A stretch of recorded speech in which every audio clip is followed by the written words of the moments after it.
10वीचा result लागल्यापासून बऱ्याच पॅरेंट्सचे calls आणि मेसेजेस येत आहेत की माझ्या मुलाला एवढे पर्सेंटेज आहेत, तर आता तो पुढे काय निवडायला पाहिजे, त्याला सायन्स झेपेल का कॉमर्स घ्यायला पाहिजे, का डिप्लोमा योग्य राहील. हा प्रश्न आज हजारो पॅरेंट्सला पडतोय की पुढे नक्की काय निवडायचं आहे. आणि इथेच अनेक पॅरेंट्स आणि विद्यार्थी चुकीचा निर्णय घेतात. पण खरं फ्युचर तर मार्क्सवर नाही आहे, योग्य निर्णय घेण्यावर ठरतं.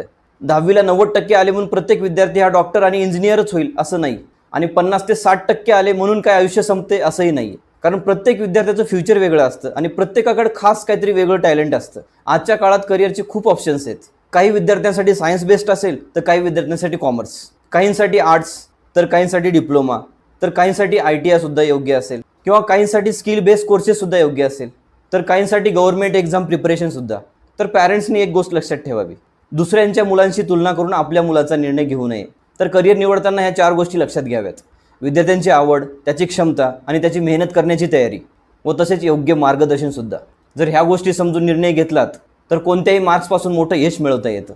म्हणूनच योग्य माहिती घ्या, करिअर समजून घ्या, मगच निर्णय घ्या. 10वीचे मार्क्स हे काही आयुष्याचा शेवट नाही आहे, तर ती सुरुवात आहे. आणि मार्क्सपेक्षाही योग्य दिशा महत्त्वाची आहे. तर अशाच काही इन्फॉर्मेटिव्ह व्हिडिओजसाठी या पेजला फॉलो करून ठेवा, तसेच तुमच्या मित्रांनासुद्धा शेअर करून ठेवा. आणि काही स्ट्रीम सिलेक्शन किंवा करिअर ऑप्शनसाठी तुम्हाला काही डाऊट असेल तर तशी कमेंट करा.